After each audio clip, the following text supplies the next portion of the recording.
Hello दोस्तों, स्वागत है आपका अपने YouTube चैनल किरण लर्नर्स अकेडमी में। हम करें सीजीएल 2000 एग्जाम 25 के लिए दोस्तों, सीजीएल माह फाइनल सीरीज। और इसमें हमने जैसे मैथ्स में 25 डेज 25 चार चैप्टर, उसका टारगेट है हमारा। बहुत सारे चैप्टर ऑलरेडी कवर कर चुके हैं, बहुत सारी वीडियो शेड्यूल पे लगी हुई है। वैसे इंग्लिश, वैसी रीजनिंग और वैसे ही दोस्तों जीएस हम कर रहे हैं। अभी जीएस में एसएससी का most favourite topic art and culture है, इंडियन आर्ट एंड कल्चर। इससे एसएससी ने भर भर के क्वेश्चन पूछे हैं। तो अभी इस वीडियो में कवर करेंगे जितने भी क्वेश्चन एसएससी ने पूछे हैं दोस्तों, 2020 से लेकर 24-25 तक सारे क्वेश्चन हम कवर करेंगे। ये है चैप्टर नंबर 3। इससे पहले सीजीएल माह फाइनल सीरीज जीएस में हमने चैप्टर 2 तक कवर किया था। अभी है चैप्टर नंबर 3। वैसे ही मैथ्स में बहुत सारे चैप्टर कर चुके हैं, वो भी आपको देखना है, रीजनिंग में, इंग्लिश में। तो चलिए स्टार्ट करते हैं। अभी इंडियन आर्ट एंड कल्चर से जो भी क्वेश्चन पूछे हैं एसएससी ने, सारे इस वीडियो में कवर करते हैं। क्वेश्चन नंबर 1, निम्नलिखित में से कौन सा राजस्थान का राज्य पक्षी है? दोस्तों ध्यान रखेंगे, राजस्थान का जो यहाँ पे राज्य पक्षी है, इसका नाम है, राइट आंसर होगा ऑप्शन 4, सोन चिड़िया, या इंग्लिश में इसको बोलते हैं great Indian bustard. Option 4 is correct. Question number 2, Kalamandalam Kalyan Kutty Amma निम्नलिखित में से किस नृत्य शैली से संबंधित है? तो इनका जो संबंध है ये आपको ध्यान रखना है। ऑप्शन 3 मोनियट्टम। ठीक है, ये क्या थी? एक मोनियट्टम नृत्यांगना थी दोस्तों।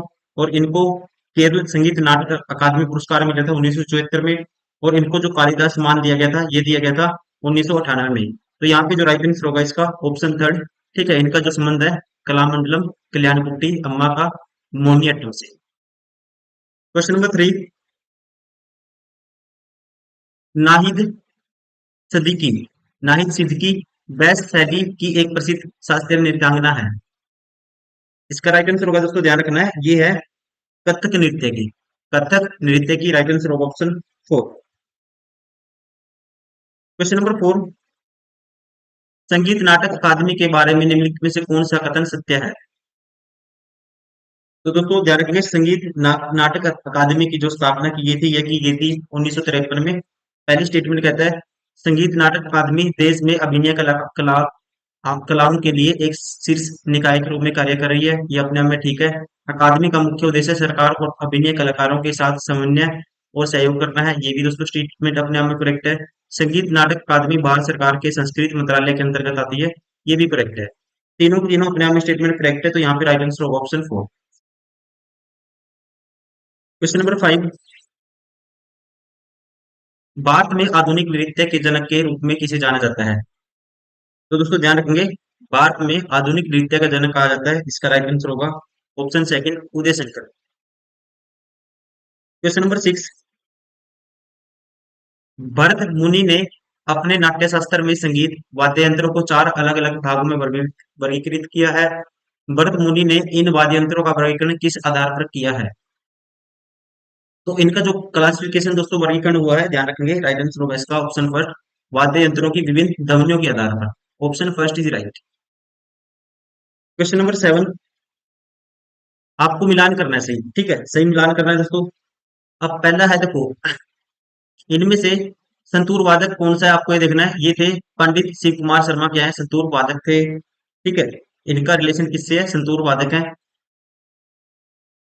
दूसरा, सितार, सितार दोस्तों इसका आएगा अनुष्का शंकर, सितार का आएगा अनुष्का शंकर। तीसरा शहनाई दोस्तों बिस्मिल्लाह खान, उस्ताद, ये बिस्मिल्लाह खान, उस्ताद बिस्मिल्लाह खान। और सारंगी का आएगा उस्ताद बिंदा खान। तो यहाँ पे जो राइट आंसर होगा, ए का चौथा होगा। ठीक है, सारे ऑप्शन बाहर हो गए, तो राइट आंसर होगा ऑप्शन, सॉरी, ए का ये तीसरा होगा। तो पहले 3 ऑप्शन बाहर हो गए दोस्तों, बचा कौन सा? राइट आंसर होगा ऑप्शन 4। एक ही ऑप्शन से अगर एक भी पता है तो आप सारे एलिमिनेट कर सकते हो। ठीक है, तो यहाँ पे जो राइट आंसर है ये है ऑप्शन 4। क्वेश्चन नंबर 8, निम्नलिखित में से कौन मुख्य रूप से भरतनाट्यम नृत्य की प्रतिपादक थी? निम्नलिखित में से कौन मुख्य रूप से भरतनाट्यम नृत्य की दोस्तों क्या थी? प्रतिपादक थी। तो इसका जो राइट आंसर होगा दोस्तों, इनका नाम है, ध्यान रखिए, राइट आंसर होगा ऑप्शन 3, रुक्मणी देवी अरुणे। ठीक है, ये क्या थी? भरतनाट्यम की नृत्य प्रतिपादक। क्वेश्चन नंबर 9, भारतीय नृत्य में पंडित बिरजू महाराज के योगदान के लिए उनकी उपलब्धियों का सही कालानुक्रमिक व्यवस्था का चयन कीजिए। पहला है, उन्हें फिल्म विश्वरूपम के लिए सर्वश्रेष्ठ कोरियोग्राफी का राष्ट्रीय फिल्म पुरस्कार। तो दोस्तों काल अनुक्रम बताना आपको, तो ये मिला था 2013 में।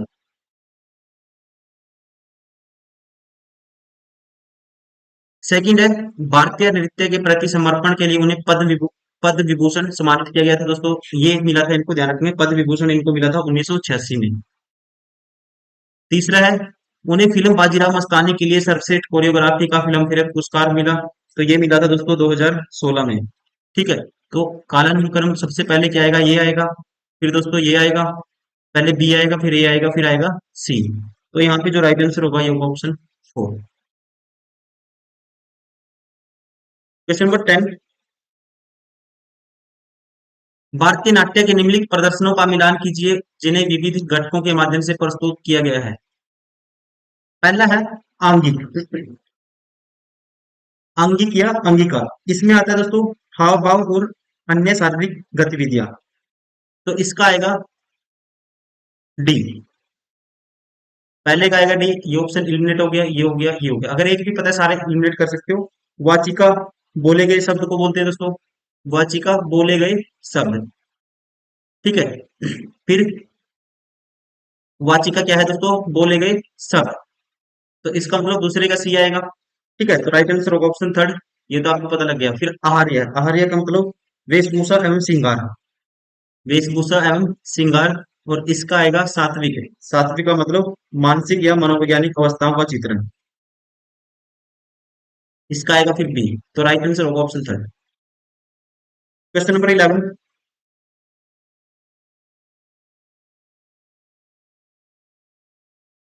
निम्नलिखित में से किसे व्यापक रूप से संगीत, नाट्य प्रदर्शन, भाषा और सत्रिया नृत्य के लिए नृत्य के नए रूपों को पेश करने का श्रेय दिया जाता है।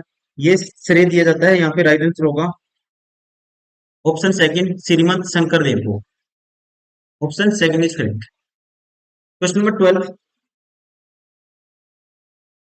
निम्नलिखित में से कौन सा नृत्य एक हार्य ला संज्ञा से विकसित हुआ। तो इस नृत्य का नाम है दोस्तों, ये है option third Bharatanatyam. Question number 13, चांग लोक आदिवासी नृत्य डैश की चांग जनजाति द्वारा किया जाता है दोस्तों। ये किया जाता है, राइट आंसर होगा इसका ऑप्शन सेकंड, नागालैंड की चांग जनजाति के द्वारा। क्वेश्चन नंबर 14,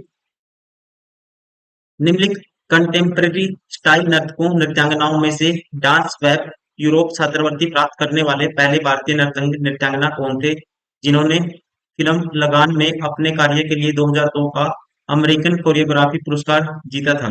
तो इनका नाम है, राइट आंसर होगा, ध्यान रखेंगे, ऑप्शन फर्स्ट टेरेस लेविस। क्या नाम है दोस्तों इनका, टेरेस लेविस। क्वेश्चन नंबर 15, एक भारतीय संगीतकार के सम्मान में अमेरिकी राज्य मैसाचुसेट्स ने 1984 में 20 अप्रैल को डैश के रूप में घोषित किया गया था। ठीक है, तो ये घोषित हुआ था, राइट आंसर होगा इसका ऑप्शन थर्ड, अमजद अली खान दिवस। ठीक है, 20 अप्रैल को घोषित किया था अमजद अली खान दिवस। क्वेश्चन नंबर 16, कोनुंग और ताकू डैश राज्य के लोकप्रिय नृत्य हैं दोस्तों। ठीक है, कोनुंग और ताकू। तो ये है, इसका राइट आंसर होगा, ध्यान रखेंगे, ऑप्शन सेकंड अरुणाचल प्रदेश के। कहाँ के हैं कोनुंग और ताकू, अरुणाचल प्रदेश के। क्वेश्चन नंबर 17, द्वारम वेंकटेस्वामी नायडू निम्नलिखित में से कौन सा संगीत वाद्य यंत्र बजाया करते थे। तो इनका दोस्तों रिलेशन है, ये थे, राइट आंसर होगा ऑप्शन फर्स्ट वायलिन, वायलिन वादक। क्या थे दोस्तों, ये ध्यान रखेंगे आप, वायलिन वादक। क्वेश्चन नंबर 18, 15वीं शताब्दी ईस्वी में सत्रिय नृत्य शैली किसके द्वारा पेश की गई थी। तो ये नृत्य शैली पेश की गई थी, राइट आंसर होगा इसका ऑप्शन थर्ड, महापुरुष शंकर देव। क्वेश्चन नंबर 19, निम्नलिखित में से कौन सा कथकली की सर्व पुरुष शैली सीखने वाली पहली महिला थी और वह दर्पण एकेडमी ऑफ परफॉर्मिंग आर्ट्स की संस्थापक थी। यह अकेडमी नृत्य, संगीत, नाटक और कठपुतली जैसी विभिन्न प्रदर्शन कलाओं के क्षेत्र में काम करती है। तो यहाँ पे इसका राइट आंसर होगा दोस्तों। ठीक है, तो इनका नाम है option second, Mrinalini Sarabhai. Question number 20, 1976 में विश्व प्रसिद्ध कुचिपुड़ी नृत्य जोड़ी डैश द्वारा राष्ट्रपति राजधानी क्षेत्र में नाट्य तरंगिणी की स्थापना की गई थी। तो यहाँ पे इसका राइट आंसर होगा ऑप्शन थर्ड, ध्यान रखेंगे, ऑप्शन थर्ड, राधा एवं राजा रेड्डी। 1976 में विश्व प्रसिद्ध कुचिपुड़ी नृत्य जोड़ी कौन कौन, राधा एवं राजा रेड्डी द्वारा राष्ट्रपति राजधानी क्षेत्र में नाट्य तरंगिणी की स्थापना की गई थी। Option third is correct. Question number 21, निम्नलिखित में से किसने 1936 में कला क्षेत्र एक भारतीय कला अकादमी जो विशेष रूप से भारतनाट्यम परंपरा के विकास के लिए समर्पित थी की शुरुआत की। तो इसकी शुरुआत की थी दोस्तों, यहाँ पे जो राइट आंसर होगा ऑप्शन फर्स्ट, रुक्मणी देवी अरुंडे, इन्होंने की थी, रुक्मणी देवी अरुंडे ने। क्वेश्चन नंबर 22, निम्नलिखित में कौन सा शास्त्रीय वाद्यंत्र पंडित शिव कुमार शर्मा द्वारा बजाया जाता है दोस्तों। ठीक है, ये हमने सही मिलान किया था, वहां पे भी क्वेश्चन आया था। तो ये इनके द्वारा बजाया जाता है संतूर, ये थे संतूर वादक। Right answer of option second. Question number 23, निम्नलिखित में से किस भारतीय संगीत निर्देशक ने हिंदी फिल्म उद्योग में पश्चिमी धुनों को पेश किया जो पंचम दा के नाम से लोकप्रिय है। तो इनका नाम है दोस्तों निर्देशक का, यहाँ पे राइट आंसर होगा option four, Rahul Dev Burman. Option four is correct. Question number 24, निम्नलिखित में से कौन सा नृत्य सोनल मानसिंह द्वारा किया जाता है दोस्तों। सोनल सोनल मानसिंह द्वारा जो नृत्य किया जाता है इसका नाम है, राइट आंसर होगा ऑप्शन सेकंड, भारतनाट्यम और उड़ीसी। ठीक है, किस चीज की है ये दोस्तों, ये नृत्यांगना है सोनल मानसिंह, भारतनाट्यम और उड़ीसी नृत्य की। क्वेश्चन नंबर 25, सत्रिय शास्त्रीय नृत्य किस राज्य से संबंधित है दोस्तों। आसान क्वेश्चन है, ठीक है, तो ये मोस्ट फेमस क्वेश्चन बार बार कहीं ना कहीं पूछा जाता है, असम का। क्वेश्चन नंबर 26, निम्नलिखित में से 1963 में मद्रास में कुचिपुड़ी कला अकादमी की शुरुआत किसने की, मद्रास में। तो इसकी शुरुआत की थी दोस्तों, राइट आंसर होगा ऑप्शन सेकंड, डॉक्टर वेमपति चिन्ना सत्यम ने। क्वेश्चन नंबर 27, राजीव जनार्दन इमदाद खानी घराने के एक भारतीय शास्त्रीय डैश वादक थे। तो ये थे, राइट आंसर होगा दोस्तों ऑप्शन फोर, सितार वादक। ठीक है, राजीव जनार्दन इमदाद खानी घराने के एक क्या थे दोस्तों, भारतीय शास्त्रीय सितार वादक थे। ध्यान रखना आपको, राइट आंसर होगा इसका ऑप्शन फोर। क्वेश्चन नंबर 28, निचले गोदावरी क्षेत्र में अमरावती के महान स्तूप की दीवारों को निम्नलिखित में से किस उद्वृत्तीय मूर्तिकला से सजाया गया है। तो ये कला है दोस्तों, ध्यान रखेंगे, राइट आंसर होगा इसका निमन उद्वृत्त। Option third is correct. Question number 29, निम्नलिखित में से किसने चेन्नई में कला क्षेत्र फाउंडेशन की स्थापना की जो ललित कलाओं के अध्ययन और प्रदर्शन के लिए एक महत्वपूर्ण केंद्र था। तो यहाँ पे दोस्तों चेन्नई में की थी, यहाँ पे राइट आंसर होगा इसका ऑप्शन फर्स्ट, रुक्मणी देवी अरुंडे ने। Option first is right. Question number 30, निम्नलिखित में से कौन सा महल तिरुवनंतपुरम में स्थित है। तिरुवनंतपुरम में है दोस्तों, तो यहाँ पे है, राइट आंसर होगा इसका ऑप्शन फोर, कुनन कुलन पैलेस, कनक कुलन, या कह सकते हैं Kanak Kunnu palace. Option four is correct. ये कहाँ पे है, केरल के तिरुवनंतपुरम में। क्वेश्चन नंबर 31, इनमें से कौन सी कथाएं अजंता गुफाओं की चित्रकारी और मूर्ति कलाओं से संबंधित है। ठीक है, तो इससे संबंधित है दोस्तों अजंता गुफाओं की चित्रकारी और मूर्ति कला से जातक कथाएं। राइट आंसर होगा option third. Question number 32, Biraja मंदिर राजा रानी मंदिर और समलेश्वरी मंदिर सभी डैश में स्थित है दोस्तों। ये सभी आते हैं, राइट आंसर होगा इसका ऑप्शन फर्स्ट उड़ीसा में। क्वेश्चन नंबर 33, भारतीय कैलेंडर के अनुसार मार्च और अप्रैल महीने को डैश के नाम से जाना जाता है। दोस्तों मार्च और अप्रैल आपको पता होना चाहिए। जैसे चैत्र किसे बोलते हैं दोस्तों, मार्च अप्रैल को, वैसाख बोलते हैं अप्रैल मई को, ज्येष्ठ बोलते हैं मई जून को। तो इसने पूछा है मार्च अप्रैल को, तो यहाँ पे इसका राइट आंसर होगा दोस्तों मार्च अप्रैल को, ऑप्शन सेकेंड। क्या बोलेंगे, चैत्र वैसाख।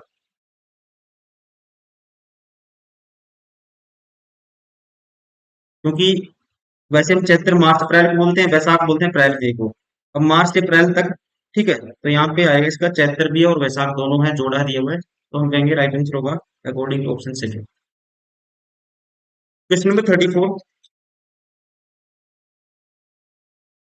डैश पारसी लोगों का एक महत्वपूर्ण त्योहार है जो कि पारसी धर्म पालन करते हैं क्योंकि यह जोराष्ट्र की जयंती का प्रतीक है।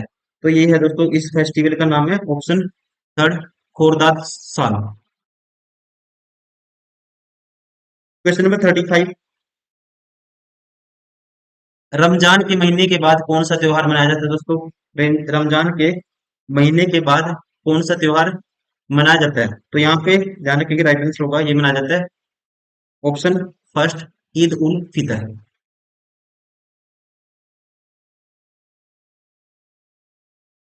क्वेश्चन नंबर 36, निम्नलिखित कथनों का मिलान कीजिए।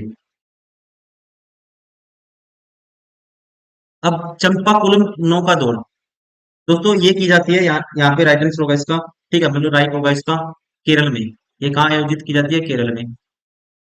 सोमनाथ मेला दोस्तों, सोमनाथ मेला लगता है गुजरात में।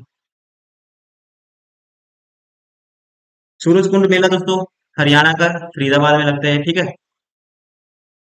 और बाणेश्वर मेला ये लगता है राजस्थान में। तो यहाँ पे जो राइट आंसर होगा ऑप्शन फोर, पहले का चौथा, ठीक है, दूसरे का पहला, तीसरे का दूसरा और चौथे का तीसरा। क्वेश्चन नंबर 37, भारतीय पंचांग के अनुसार हेमंत ऋतु किन महीनों में आती है दोस्तों। भारतीय पंचांग के अनुसार हेमंत ऋतु आती है, राइट आंसर होगा इसका ऑप्शन फोर मार्गशीर्ष पोष में, ठीक है, मार्गशीर्ष टू पोष।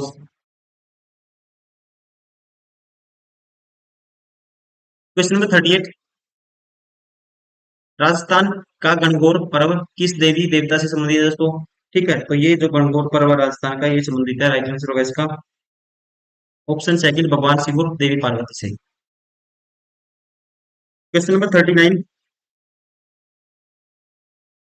दैत में स्थित भगवान अयप्पा के पवित्र उपवन में मकर विलक्कू उत्सव मनाया जाता है, ठीक है। डैश में स्थित भगवान के अयप्पा के पवित्र उपवन में मकर विलक्कू उत्सव मनाया जाता है दोस्तों, ये आपको ध्यान रखना है, ये मनाया जाता है, राइट आंसर होगा इसका ऑप्शन फोर केरल में। क्वेश्चन नंबर 40, साओ जुआओ उत्सव के दौरान गांव गोवा के लिए एक दूसरे को उपहार में डैश देते हैं। दोस्तों जो गोवा के जो लोग गांव के लोग हैं वो उपहार में देते हैं पत्ते और फल। तो यहाँ पे जो राइट आंसर होगा इसका, ये होगा ऑप्शन फर्स्ट। तो दोस्तों ये था मोस्ट इम्पोर्टेंट क्वेश्चन। आपको पता है जो आर्ट एंड कल्चर की वेटेज बहुत ज्यादा रहती है एसएससी के एग्जाम में, बार बार 2018 के बाद से आर्ट एंड कल्चर के बहुत क्वेश्चन पूछता है टीसीएस। तो ये सारे मोस्ट इम्पोर्टेंट क्वेश्चन थे जो आपके एग्जाम में पूछे गए थे और आने वाले एग्जाम में भी आ सकते हैं। उम्मीद करता हूँ आपको वीडियो पसंद आई होगी। Thank you very much. Next video में हम करेंगे फिर इसका, ठीक है, सीजीएल माह फाइनल सीरीज का जीएस में नेक्स्ट चैप्टर। ऐसी मैथ्स में बहुत सारी वीडियो शेड्यूल पे लगी हुई है, रीजनिंग में और इंग्लिश लैंग्वेज में बहुत सारी वीडियो लगी हुई है शेड्यूल पे। आप लगातार प्रैक्टिस करते रहिए, कोई डाउट है आप कमेंट कर सकते हैं। साथ ही साथ अगर आप एसएससी का कोई भी एग्जाम दोस्तों क्रैक करना चाहते हैं, उसके लिए हमारी ये बुक भी आती है किन पब्लिकेशन की। हर क्वेश्चन मिल जाएंगे आपको इन बुक्स में जितने भी आज तक एसएससी ने पूछे हैं। साथ ही साथ हर क्वेश्चन का आपको शॉर्ट सॉल्यूशन डिटेल मेथड समझने के लिए सारी अप्रोच इसमें दी हुई है। एआई इनेबल्ड बुक में सारी की सारी एआई के फीचर दिए हुए हैं। एआई के फीचर का यूज करते हुए आप क्वेश्चन सोल्व करने की स्पीड बना सकते हो, अपने कॉन्सेप्ट क्लियर कर सकते हो। हर बुक में आपको स्क्रैच कोड भी मिलेगा। टेस्ट सीरीज आपको परचेज करने की जरूरत नहीं है। अगर आपके पास बुक है, आपको लॉगिन करना है, जाना है inprepared.com वेबसाइट पे, वहां लॉगिन करोगे, स्क्रैच कोड डालोगे और फ्री में हजारों क्वेश्चन हर तरह के टेस्ट लगा सकते हो। ये दोस्तों टॉपर्स हैं, हर साल हजारों स्टूडेंट सिलेक्ट होते हैं जो सिलेक्टेड हैं, इनसे इन्होंने रिव्यू दिए हुए हैं, इनके रिव्यू आप देख सकते हो कि इन्होंने बुक को कैसे मल्टीपल टाइम प्रैक्टिस किया, कैसे फॉलो किया, आप भी उसी तरह से फॉलो कर सकते हो। Thank you, bye bye, take care.